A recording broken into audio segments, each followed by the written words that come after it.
মানে একটি তালিকার মাধ্যমে আমি তোমাদের হচ্ছে কিভাবে মোট স্থির খরচ, মোট পরিবর্তনীয় খরচ থেকে মোট ব্যয়, তারপর হচ্ছে গড় ব্যয়, এগুলো কিভাবে নির্ণয় করতে হবে এটি একটি তালিকার মাধ্যমে দেখিয়ে দিচ্ছি।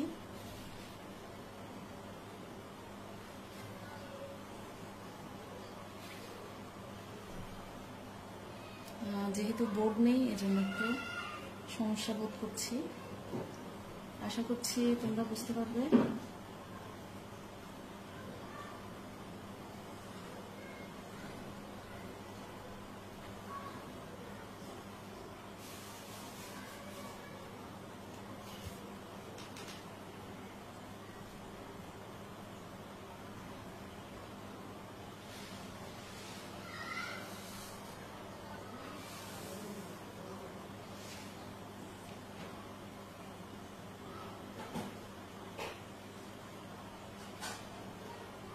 আচ্ছা দেখো, এটি একটি তালিকা।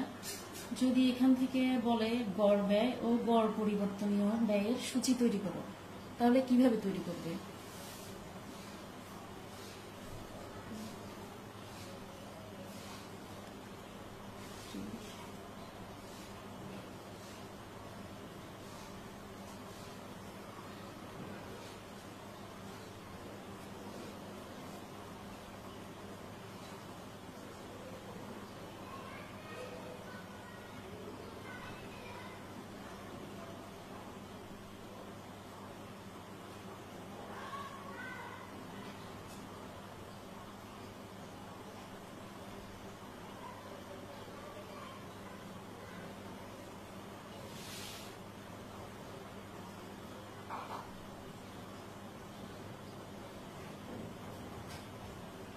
আচ্ছা, তাহলে আমাদের এখানে আছে মোট স্থির খরচ এবং মোট খরচ। তাহলে এখান থেকে তৈরি করতে হবে গড় ব্যয় ও গড় পরিবর্তনীয় ব্যয়। তাহলে এখানে আমাদের গড় ব্যয় দেয়া নেই, কিন্তু আমাদেরকে কি করতে হবে? গড় ব্যয় তৈরি করে নিতে হবে। তাহলে গড় ব্যয় আমরা জানি মোট ব্যয়কে উৎপাদনের পরিমাণ দিয়ে ভাগ দিলে গড় ব্যয় বের হয়। তাহলে আমরা গড় ব্যয়ের জন্য আরেকটা ঘর করে নিই। গড় ব্যয় হচ্ছে এভারেজ কস্ট অর্থাৎ এসি। তাহলে এখানে 250-কে 1 দিয়ে ভাগ দিলে এখানে হচ্ছে 250, 350-কে 2 দিয়ে ভাগ দিলে এখানে হচ্ছে 175, 420-কে 3 দিয়ে ভাগ দিলে হচ্ছে 140, 560-কে 4 দিয়ে ভাগ দিলে হচ্ছে 140, 750-কে 5 দিয়ে ভাগ দিলে হচ্ছে 150। তাহলে এসিটা আমরা অর্থাৎ গড় ব্যয়টা নির্ণয় করতে পারলাম। এখন আমাদের তৈরি করতে হবে হচ্ছে গড় পরিবর্তনীয় ব্যয়। তাহলে আমাদের এখানে আছে হচ্ছে শুধুমাত্র টিএফসি অর্থাৎ মোট স্থির খরচ। তাহলে আমাদেরকে প্রথমেই বের করতে হবে হচ্ছে মোট পরিবর্তনীয় ব্যয় অর্থাৎ টিভিসি। তাহলে মোট পরিবর্তনীয় ব্যয় থেকে আমরা পাবো হচ্ছে গড় পরিবর্তনীয় ব্যয়। যেহেতু আমাদের এখানে মোট পরিবর্তনীয় ব্যয় দেওয়া নেই, তাহলে আমাদেরকে এটা বের করতে হবে। তাহলে কিভাবে বের করবো? তাহলে এখানে আমাদের মোট ব্যয় দেওয়া আছে। আমরা জানি মোট ব্যয়টা হচ্ছে মোট পরিবর্তনীয় ব্যয় এবং মোট স্থির ব্যয়ের সমন্বয়ে গঠিত। তাহলে এখানে কি দেওয়া আছে? মোট ব্যয় দেওয়া আছে আর মোট স্থির খরচ দেওয়া আছে। তাহলে এখন মোট ব্যয় থেকে যদি মোট স্থির ব্যয় বিয়োগ দিই, তাহলে হচ্ছে আমরা প্রথমেই পাবো হচ্ছে টিভিসি। আচ্ছা, তাহলে 250 থেকে 130 গেলে হচ্ছে 120, 350 থেকে 130 গেলে হচ্ছে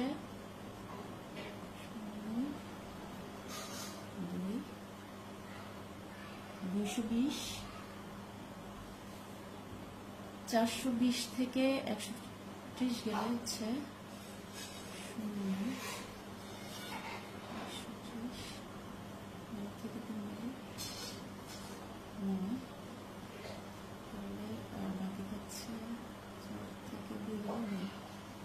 290।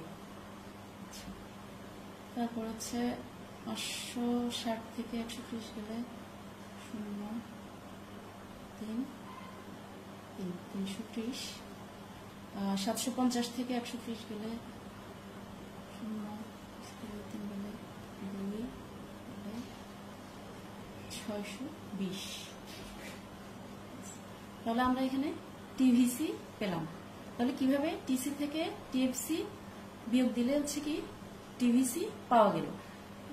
আরেকটা জিনিস লক্ষ্য করো, ধরো এখানে হচ্ছে টিএফসি নেই, টিভিসি আছে, আমাদেরকে বের করতে হবে টিএফসি। তাহলে আমরা কিভাবে করবো, সেই একই নিয়মেই টিসি থেকে টিভিসি বিয়োগ দিলে আমরা পাবো হচ্ছে টিএফসি। আচ্ছা, এখন হচ্ছে আমাদের প্রয়োজন হচ্ছে গড় পরিবর্তনীয় ব্যয়।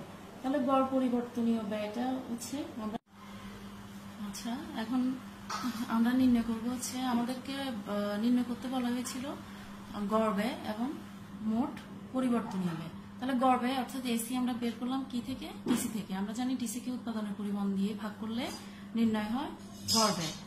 তারপরে হচ্ছে আমাদেরকে বের করতে বলা হয়েছে গড় পরিবর্তনীয় ব্যয়, কিন্তু আমাদের এখানে দেয়া আছে হচ্ছে মোট ব্যয় এবং মোট স্থির ব্যয়। তাহলে মোট পরিবর্তনীয় ব্যয় থেকে আমাদেরকে গড় পরিবর্তনীয় ব্যয় নির্ণয় করতে হয়, কিন্তু যেহেতু আমাদের মোট পরিবর্তনীয় ব্যয় দেয়া নেই, তাহলে এটা আমরা কিভাবে বের করবো। তাহলে এটা হচ্ছে মোট ব্যয় থেকে, আমরা জানি মোট ব্যয় হচ্ছে মোট স্থির ব্যয় এবং মোট পরিবর্তনীয় ব্যয়ের সমন্বয়। তাহলে এখানে যেহেতু মোট ব্যয় দেয়া আছে এবং মোট স্থির ব্যয় দেয়া আছে, তাহলে মোট ব্যয় থেকে আমরা মোট স্থির ব্যয় বিয়োগ দিয়ে বের করবো হচ্ছে মোট পরিবর্তনীয় ব্যয়। এখানে তোমরা একটা জিনিস লক্ষ্য করো, যদি মোট স্থির ব্যয়ের পরিবর্তে এখানে মোট পরিবর্তনীয় ব্যয় দেয়া থাকতো, তাহলে আমরা মোট ব্যয় থেকে মোট পরিবর্তনীয় ব্যয় বিয়োগ দিলে আমাদের বের হতো মোট স্থির ব্যয়। তাহলে এখন আমি নির্ণয় করছি গড় পরিবর্তনীয় ব্যয়, অর্থাৎ এ ভি সি। এভিসি আমরা কিভাবে নির্ণয় করব, তাহলে টিভিসি কে উৎপাদনের পরিমাণ দিয়ে ভাগ দিলে নির্ণয় হবে এভিসি।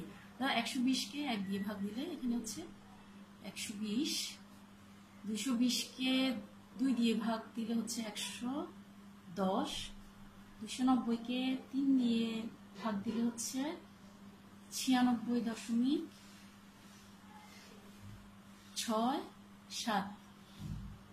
তোমাদের বুঝতে হয়তো একটু সমস্যা হতে পারে, যেহেতু বোর্ড নেই, আমি খাতায় করছি, শুনে অবশ্য তোমরা বুঝতে পারবে। তাহলে এখানে হচ্ছে 96.67। 430 কে 4 দিয়ে ভাগ দিলে হচ্ছে 107.5। আচ্ছা, তারপর হচ্ছে 620 কে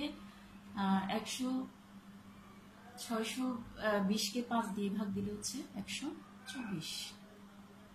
আচ্ছা, তাহলে আমরা পেয়ে গেলাম আমাদেরকে যা নির্ণয় করতে বলা হয়েছিল, আমাদের গড় ব্যয় এবং গড় পরিবর্তনীয় ব্যয় আমরা নির্ণয় করতে পারলাম। আচ্ছা, যদি এখানে বলা হতো যে গড় স্থির ব্যয় নির্ণয় করো, তাহলে কিভাবে করবে, তাহলে সেটা হচ্ছে টিএফসি থেকে, টিএফসি কে উৎপাদনের পরিমাণ দিয়ে ভাগ দিলে আমাদের নির্ণয় হয়ে যাচ্ছে গড় স্থির ব্যয়।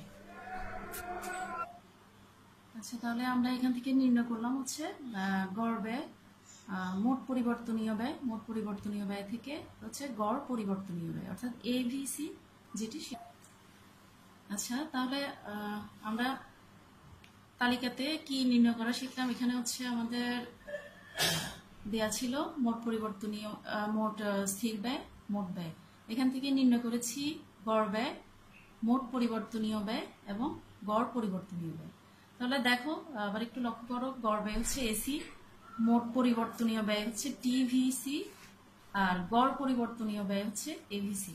এখন এখান থেকে যদি বলে যে প্রান্তিক ব্যয় নির্ণয় করো, তাহলে প্রান্তিক ব্যয় হচ্ছে এমসি। তাহলে এমসিটা কিভাবে নির্ণয় করব আমরা সবাই জানি, তারপরও যারা হচ্ছে একটু বুঝতে সমস্যা হচ্ছে তারা একটু দেখে নিও।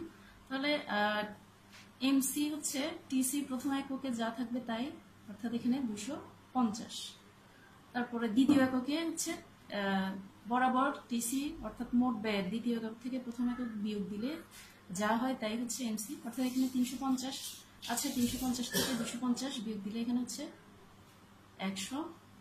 তারপর 420 থেকে 350 বিয়োগ দিলে এখানে হবে হচ্ছে 70। 560 থেকে হচ্ছে 420 বিয়োগ দিলে এখানে হবে 041 140 750 থেকে 560 বিয়োগ দিলে হচ্ছে 0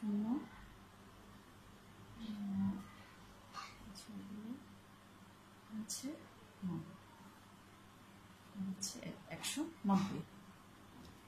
তাহলে আশা করি তোমরা বুঝতে পারছো। তাহলে আমরা নির্ণয় করলাম হচ্ছে গড় ব্যয়, মোট পরিবর্তনীয় ব্যয়, গড় পরিবর্তনীয় ব্যয় এবং প্রান্তিক ব্যয়।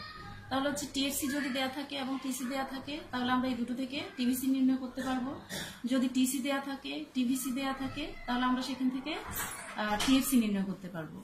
আর টিএফসি দেয়া থাকলে আমরা এখান থেকে এএফসি এটাও নির্ণয় করতে পারবো। কিভাবে? তাহলে টিএফসি কে উৎপাদনের পরিমাণ দিয়ে ভাগ করলে হবে হচ্ছে এএফসি। তাহলে আমরা প্রথমে টিএফসি এবং টিসি থেকে টিভিসি নির্ণয় করেছি, আমাদেরকে এবিসি নির্ণয় করতে বলেছিল। তাহলে আমরা টিভিসি প্রথমে নির্ণয় করলাম, টিভিসি কে উৎপাদনের পরিমাণ দিয়ে ভাগ দিলাম, তাহলে বের হলো হচ্ছে এভিসি। তাহলে টিসি দেওয়া ছিল, টিসি কে উৎপাদনের পরিমাণ দিয়ে ভাগ দিলাম, বের হলো হচ্ছে এসি। আর এমসিটা নির্ণয় করলাম হচ্ছে টিসি থেকে।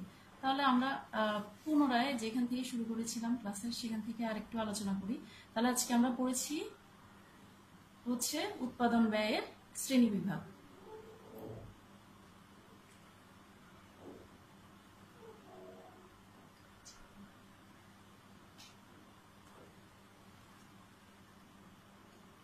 উৎপাদন ব্যয়ের শ্রেণী বিভাগ। তাহলে উৎপাদন ব্যয়টা হচ্ছে সময়ের ভিত্তিতে উৎপাদন ব্যয়কে দুই ভাগে ভাগ করা হয়েছে। একটা হচ্ছে স্বল্পকালীন উৎপাদন ব্যয় আর একটা হচ্ছে দীর্ঘকালীন উৎপাদন ব্যয়। তাহলে স্বল্পকালীন উৎপাদন ব্যয় হচ্ছে যে সময়ে হচ্ছে দুই ধরনের উপকরণ থাকে, একটি হচ্ছে স্থির উপকরণ আর একটি হচ্ছে পরিবর্তনশীল উপকরণ। অর্থাৎ এই সময়ের মধ্যে আমরা সবগুলো উপকরণকে পরিবর্তন করতে পারি না। অর্থাৎ টিভিসি হচ্ছে মোট পরিবর্তনীয় উপকরণ আর টিএফসি হচ্ছে মোট স্থির উপকরণ বা মোট স্থির ব্যয়। তাহলে এটিকে আমি চিত্রের মাধ্যমে একটু দেখিয়েছি। তাহলে চিত্রে দেখো এখানে হচ্ছে ওকে হচ্ছে স্থির ব্যয়, যেটা হচ্ছে টিএফসি রেখা দ্বারা নির্দেশ করা হলো। তাহলে টিএফসি যেহেতু এই স্বল্প মেয়াদে এই উপকরণ ব্যয়টি আমাদেরকে বা উৎপাদনকারীকে বহন করতেই হয়। তাহলে স্থির উপকরণ ব্যয়ের উদাহরণ হিসেবে তোমাদেরকে বলেছিলাম হচ্ছে গ্যাস বিল, পানির বিল, তারপর হচ্ছে বিল্ডিং এর ভাড়া, তারপর হচ্ছে মূলধনের অবচয়জনিত ব্যয়। অর্থাৎ এটি উৎপাদন করা হোক বা না হোক এই ব্যয়টি বহন করতেই হয়। এই জন্য এটি মূল বিন্দু, অর্থাৎ জিরো আমাদের যে মূল বিন্দু সেই বিন্দু থেকে এটির উৎপত্তি হয়নি, এটি মূল বিন্দুর উপর থেকে উৎপত্তি হয়েছে এবং উৎপাদন যাই হোক এটির এই উপকরণ ব্যয় ততটুকুই থাকে। এরপর হচ্ছে টিভিসিটি হচ্ছে মূল বিন্দু জিরো থেকে শুরু হলো, কারণ হচ্ছে টিভিসিটা উৎপাদনের সাথে সরাসরি সম্পৃক্ত, অর্থাৎ উৎপাদন বৃদ্ধি পেলে এই উৎপাদন ব্যয়টি বৃদ্ধি পায়, আর যদি উৎপাদন কমে যায় তাহলে এই উৎপাদন ব্যয়টি আমরা কমিয়ে নিতে পারি। তাহলে এখন টিএফসি এবং টিভিসি এই দুটির সংযোগে হচ্ছে আমাদের মোট ব্যয়, যেটা টিসি বলা বা এসটিসি, অর্থাৎ হচ্ছে কি স্বল্পকালীন উৎপাদন ব্যয়। তাহলে এটি হয়, দেখো চিত্রে হচ্ছে কিউএন যেটি সেটি হচ্ছে আমাদের মোট স্থির ব্যয়, আর এমএন যেটি সেটি হচ্ছে মোট পরিবর্তনীয় ব্যয়। তাহলে এমএন এবং কিউএন এই দুটির সমন্বয়ে হচ্ছে টিসি। এরপরে আমরা লক্ষ্য করি দীর্ঘকালীন ব্যয় রেখাটি। দীর্ঘকালীন ব্যয় রেখায় দেখা যাচ্ছে মূল বিন্দু থেকে হচ্ছে রেখাটি উত্থিত হয়েছে। এর মানে হচ্ছে এখানে কোনো স্থির উপকরণ ব্যয় নেই, এটি সবটি হচ্ছে পরিবর্তনীয় ব্যয়। কারণ একজন উৎপাদনকারী দীর্ঘকালে হচ্ছে লোকসান করে স্থির ব্যয় বহন করবে না, সে সবগুলো উপকরণই হচ্ছে পরিবর্তন করে উৎপাদন করার চেষ্টা করবে। তো শিক্ষার্থীরা আজ এতটুকুই, সবাই ভালো থাকবে। পরবর্তী ক্লাসে তোমাদের এই অধ্যায়ের অন্যান্য সমস্যা নিয়ে আলোচনা করা হবে, তোমাদের মতামত জানাতে পারো। আল্লাহ হাফিজ, ধন্যবাদ।